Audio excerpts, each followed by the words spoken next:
Aujourd'hui, nous visitons le barrage de Kems, dont EDF est l'exploitant.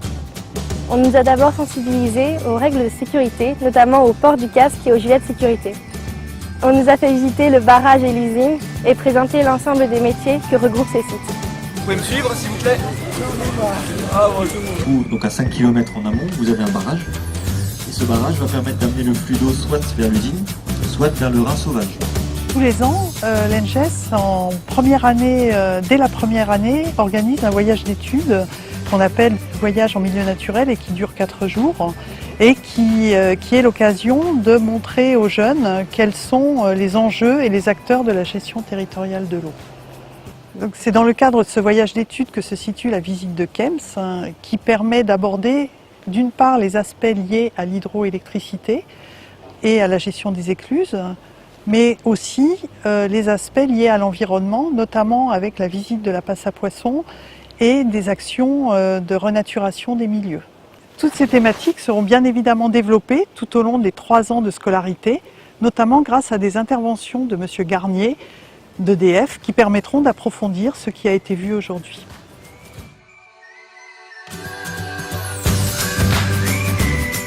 Donc je vous présenterai en 3e année l'hydroélectricité et les enjeux d'intégration de nos aménagements qui sont des aménagements consommateurs de territoire, consommateurs de paysages, donc les enjeux d'intégration avec les populations autour, la nature et le territoire dans son ensemble.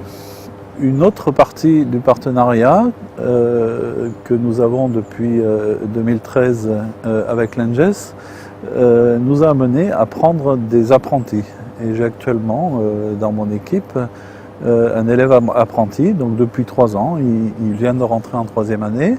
Donc il va faire chez nous un gros projet d'une durée de 6 mois qui sera son projet de fin d'études.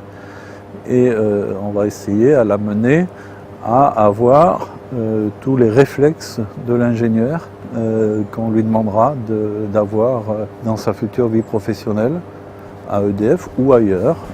Par rapport à la durée de vie d'une centrale comme celle-ci, ou de manière générale, qu'est-ce qui fait la durée de vie d'une centrale? C'est le génie civil. Jusqu'à Strasbourg, c'est du personnel EDF qu'on retrouve au niveau des écluses. Pourquoi un partenariat entre EDF et l'ENGES? Ce qui est étonnant, c'est qu'il n'ait pas été réalisé plus tôt, tant nos champs de compétences se recoupent entre la grande école du génie de l'eau et de l'environnement et une entreprise qui, en matière d'hydroélectricité, est très active et leader. D'ailleurs, un grand nombre de nos jeunes étaient déjà présents dans les secteurs d'activité et dans l'entreprise. Aussi, nous avons voulu intensifier et développer ce partenariat selon 3 axes. Le premier axe est relatif à la formation, en bénéficiant des compétences les plus pointues et des exemples les plus actuels de ce qui se fait au mieux dans le domaine, dans la formation de nos ingénieurs. Le deuxième axe consiste à mettre en situation professionnelle par des visites, mais surtout par des stages et également par l'accueil d'apprentis, nos jeunes étudiants dans l'entreprise et dans le groupe. Et le troisième axe un peu plus large, au travers de l'ENGES, mais ouvert à d'autres écoles, notamment celle d'Alsace Tech sur l'ensemble de l'Alsace, consiste à montrer aux ingénieurs quelques exemples réussis de ce qu'est le développement durable.